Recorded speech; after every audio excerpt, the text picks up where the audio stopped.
Hello students, as we know that we are discussing about the chapter number 10, friction.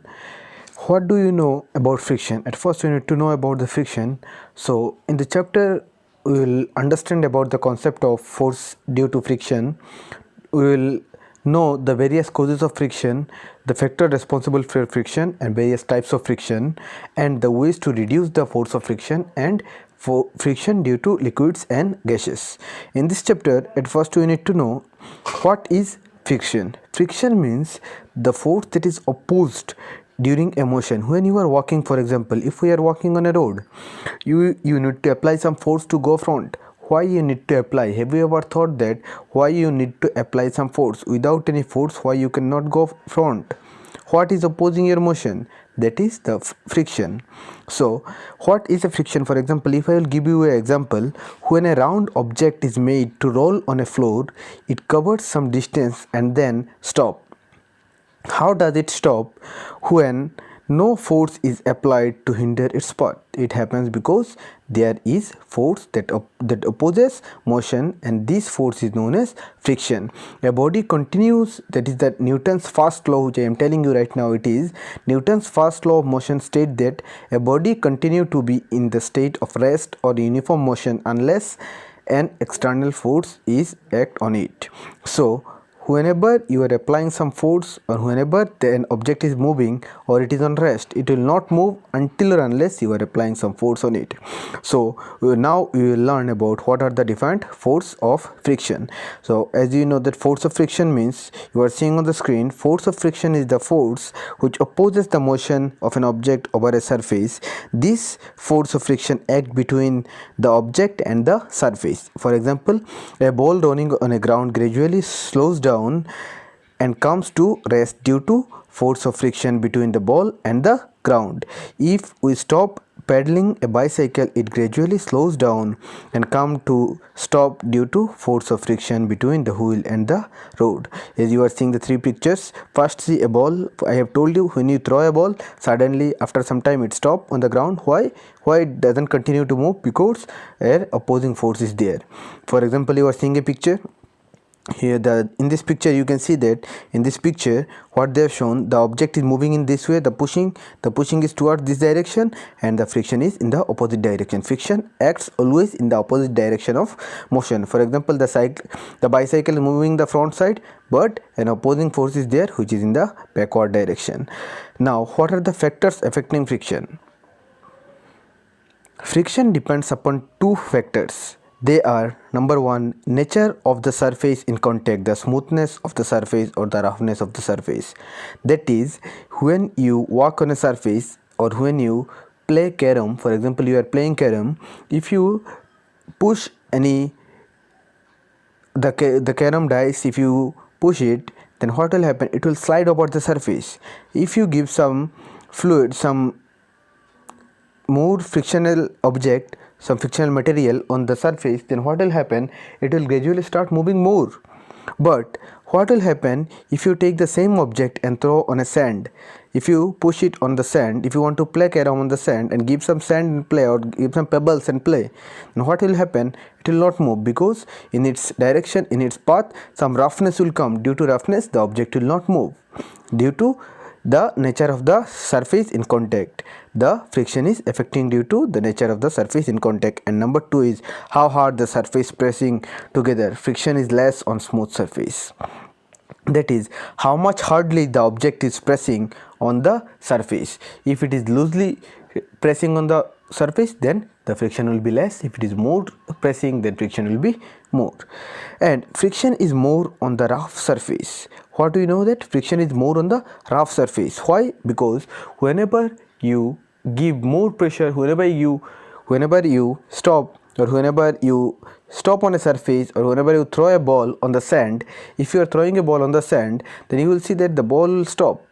And same ball, if you take and you take a floor where you throw the ball, or a tiled surface, if you will throw the ball, then you will see that the ball will go more, because in the rough surface the friction is more, so the ball will stop, and in the smooth surface the friction is less, so it will go more and more. You are seeing in the picture. Now friction is more if the surface are pressed harder. That is, yes, the friction is always more if the surface is pressed harder. You are seeing the blocks. This is a wooden block, big wooden block, and this is a small wooden block.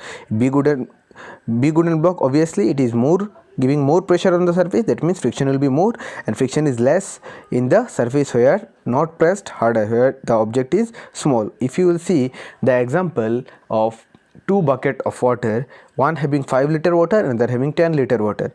If the 10 liter water will give more pressure towards the surface, and if you will press the bucket, then what will happen? The bucket will take more force to move. The 10 liter water bucket will face more friction towards the surface.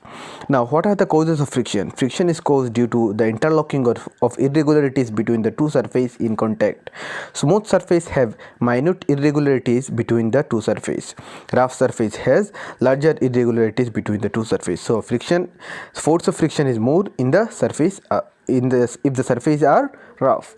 As we know that if the surface is rough, then what will happen? The force of friction will be more, because if you will throw some marbles on a rough surface, then what will happen? The marble will stop. And if you will throw some marble on a smooth surface, for example a tile surface, then what will happen? The marble will move more. That means the surface which have rough in nature are giving more opposing force to stop the object which are in motion. That means rough surface have more force of friction. Now, for example, when you will see the layer, they have zoomed this area and they have shown on this picture. You are seeing that two wooden blocks are kept. Between the two wooden blocks, both the irregular surface. So when you keep a wooden block over another, why it doesn't slide away? Because they have some small irregularities due to which they are not moving. Now, types of friction. And there are three main types of friction. They are static friction, sliding friction, and rolling friction. So if you will see in the previous picture, if I will remind you again, this surface, this small pebbles, these small areas, these are the interlocking surface. These are what? Interlocking surface. When you keep any object or any wooden block over another, then this roughness interlocked each other and they stopped. Now, the three types of friction: the static friction, sliding friction, and the rolling friction. Number is static friction is the friction exerted on an object at rest. So whenever there is an object on rest, it will tend to remain at rest until or unless any force is applied. For example, whenever you keep your pen on the table for some time, then it will move, it will never move until or unless you touch the pen, you pull it up, or you give some pressure on it. Until or unless it will not move. For example, now your books are kept on the table. Until or unless you take your hand and take it up, it will not come up. Number B, sliding friction is the friction exerted when an object slides over a surface. So whenever an object is sliding over a surface, after some time of sliding, suddenly it stops. For example, you are sliding on a surface on the floor of your house, and suddenly after 2-3 minutes of sliding you will stop, or 2-3 seconds or 10 seconds, 15 seconds of sliding you will stop. Why? Because a opposing motion is applied on your leg, on the surface of your leg, and that opposes you. That is known as sliding friction.